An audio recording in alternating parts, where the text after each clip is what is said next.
"I warned you," I said softly, almost gently, yet every word carried an unspoken weight. "I told you that betrayal never goes unnoticed." I never thought silence could be so heavy, the kind of silence that settles into your chest and makes every breath feel borrowed, every sound foreign. Our house felt emptier now than it ever had when my husband was alive. The walls were lined with his life's work, manuscripts stacked in wooden shelves, some bound in leather so old that the scent of time clung to them. I had spent months after his death, carefully cataloging, cleaning, and preserving them, treating each page as though it were a piece of his soul I could still touch. Every time I ran my fingers over his careful, looping script, I could almost hear him humming softly in the next room, unaware that the world outside was indifferent to his genius. My son, Daniel, had been distant for years, caught up in the bustle of his own life. He had always been charming, the kind of boy who could light up a room with a joke or a smile, but I had noticed cracks in that charm, tiny ones, like hairline fractures in glass. And yet when he called me one afternoon, saying he had a visitor who wanted to see my husband's manuscripts, I found myself trusting him as I always had. I wanted to believe he shared my respect for my husband's work. I wanted to believe he still cared. The man arrived in the late morning, the sunlight streaming through the tall windows, dust motes dancing in the beams. He introduced himself as Julian. He had the air of a collector, polished, precise, wearing a smile that seemed measured to disarm. Daniel practically glowed as he ushered him in, speaking quickly, effortlessly. "Mom, Julian is an expert in rare manuscripts. He's offered to help catalog Dad's collection." I forced a polite smile, but something in Julian's eyes made my stomach twist. There was hunger there. Not for the knowledge these manuscripts contain, not for the history they preserved, but for something deeper, something I didn't yet understand. I spent the morning guiding Julian through the shelves, explaining the purpose of each manuscript, its significance, the little idiosyncrasies my husband had tucked into the margins. He nodded at all the right moments, asked the right questions, and I felt a sliver of pride when he remarked on the meticulousness of my cataloging. But the unease lingered. Daniel seemed to be watching me too closely, as though gauging my reaction, gauging what I might notice, what I might fail to notice. I tried to shake it off, blaming the heaviness in my chest on grief, on exhaustion. It wasn't until the second week that I began noticing the subtle shifts. Manuscripts I had handled carefully were slightly out of place. A book I remembered closing on the top shelf was now on the floor, its spine faintly cracked. Notes that I had made were missing. At first, I blamed myself. I had been distracted, I admitted, and maybe I had misplaced things in my own fatigue. But the feeling that something was wrong grew sharper with each passing day, prickling at the back of my neck like a persistent shadow. One evening, I stayed late, pretending to review the manuscripts for cataloging purposes. I watched from the corner of my eye as Daniel and Julian worked together in the library. They moved with a familiarity that seemed rehearsed, speaking in low voices, glances darting at each other like conspirators in a game only they understood. My heart pounded as I realized this wasn't just about cataloging. They were carefully, deliberately handling the manuscripts, inspecting them, marking something that only they could see. I felt a coldness spread in my chest, a mix of fear and disbelief. Could my own son betray the legacy of his father so casually, so easily? I told myself to wait, to watch, to gather evidence.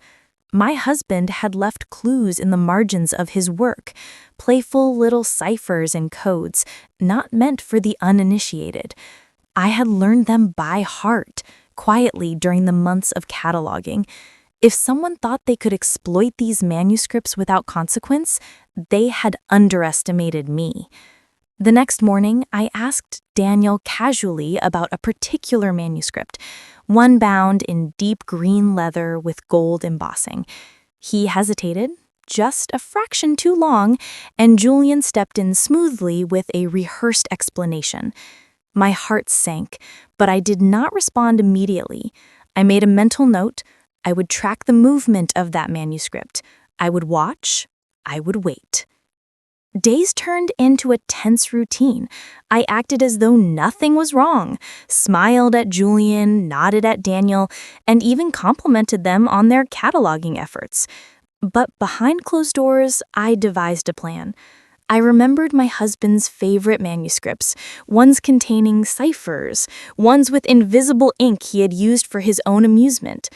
If I could manipulate those pages, I could expose anyone attempting to take advantage of them. I began leaving subtle marks, small and innocuous at first, on the edges of key manuscripts. Julian noticed nothing. Daniel, in his overconfidence, seemed unaware that I was watching, that I was orchestrating a silent counterplay. The thrill of planning, of outsmarting them, gave me a sense of purpose I had not felt since my husband died. It was as if a piece of him was guiding my hands, whispering through the inked pages.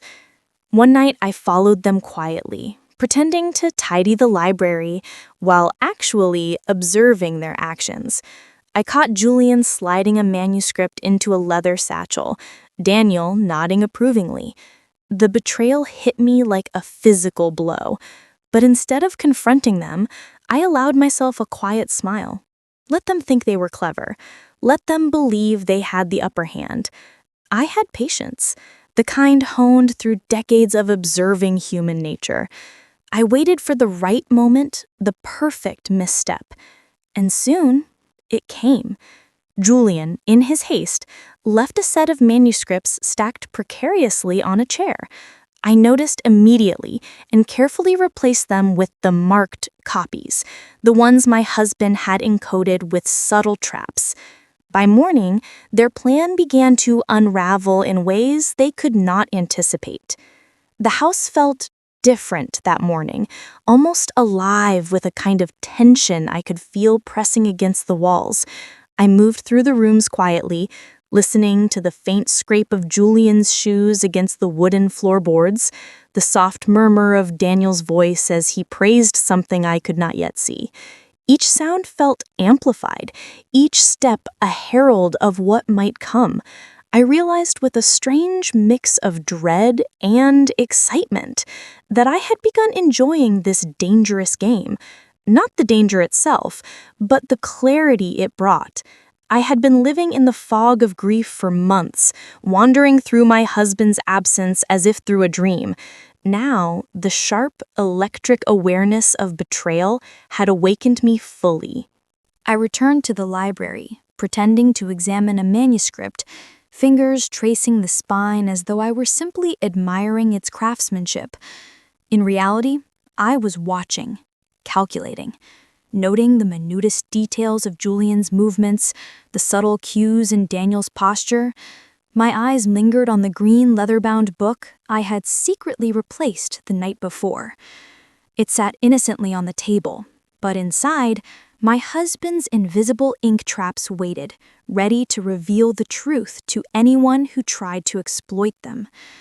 Daniel approached, smiling, his charm polished like a weapon. "Mom, you should see the new cataloging system Julian came up with. It's brilliant."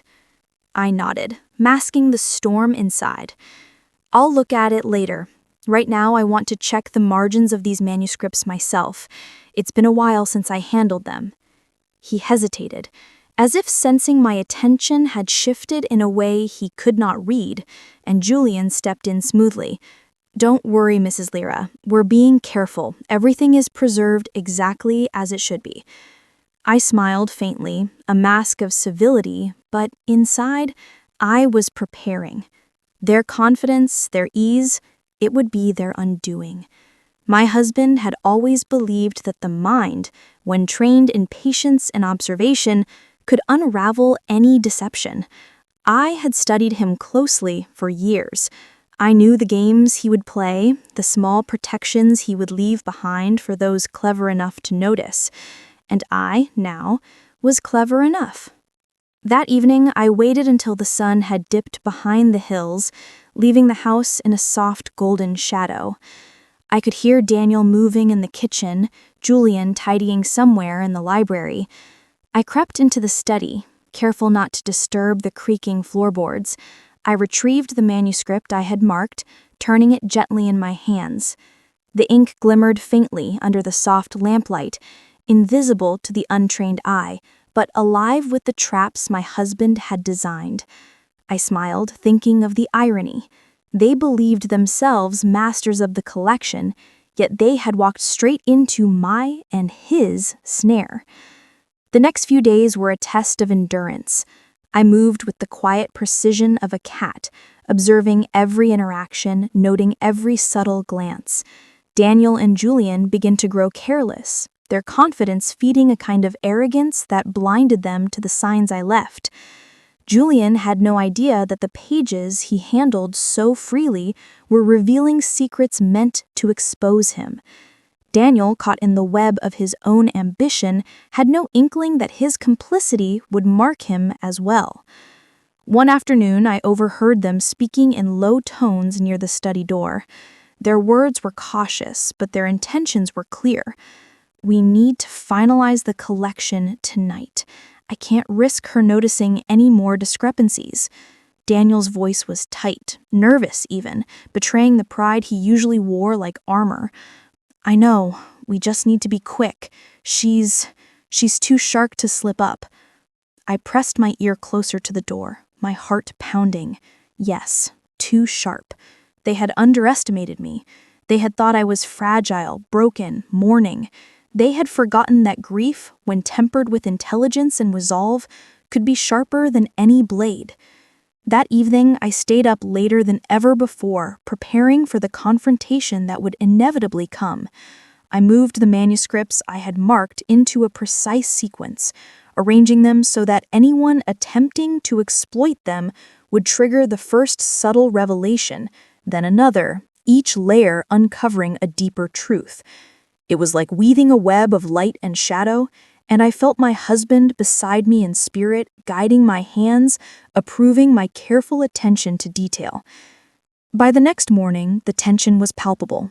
Daniel and Julian were anxious, fidgeting in ways they thought invisible. Their confidence had begun to crack, just slightly, but enough to make the difference. I kept my composure, pretending to review a manuscript while secretly enjoying the electric anticipation of the unraveling that was about to begin. Julian reached for the green leather-bound book, the one I had prepared meticulously, unaware of the hidden message that would reveal the truth. As he opened it, the ink reacted in a subtle but undeniable way. A faint shimmer appeared along the margins, forming letters that spelled out the warning my husband had left for anyone attempting deceit. "The truth always finds the vigilant." Julian froze, his eyes widening in shock. Daniel's face paled, realization dawning slowly. "Mom, He began, but I held up a hand, the calmness of my voice in stark contrast to the storm raging inside me. "You thought this was clever," I said softly, stepping forward, "that you could take what belonged to my husband and escape scrutiny. But you underestimated both him and me." Julian stammered, looking between Daniel and me, confusion and fear battling in his expression. Daniel's eyes filled with shame, the arrogance of the past weeks melting into regret. He opened his mouth to speak again, but I did not allow it. "You will return everything exactly as it was, and you will understand that betrayal is never without consequence." They nodded, hesitant, understanding for the first time that the game had been lost long before they realized it had begun. I could see the weight of the lesson settling over them, the gravity of their actions pressing down in a way that words could never fully capture. For the first time in months, I felt a sense of relief, a quiet, profound satisfaction, not just for the manuscripts, not just for the legacy of my husband, but for the knowledge that I had honored him, defended him, and in doing so discovered a strength within myself I had nearly forgotten. The night settled like a velvet curtain over the house, heavy and suffocating. Even the wind seemed to hold its breath. I moved through the hallways silently, each step measured, careful not to announce my presence. yet fully aware that they sensed me near. Julian and Daniel had withdrawn into a corner of the library, speaking in whispers that were sharp, urgent, tinged with fear. Every syllable they uttered carried the weight of their guilt. Every glance darted toward me like a guilty child caught stealing. I paused outside the study door, listening. The green leather-bound book lay open on the table, its pages shimmering faintly under the dim light. Julian's hand hovered over the margins, as if unsure whether to touch the invisible writing. Daniel leaned closer, whispering words that could never undo what had already been set in motion. Their arrogance, once towering, had diminished into a trembling awareness of their vulnerability.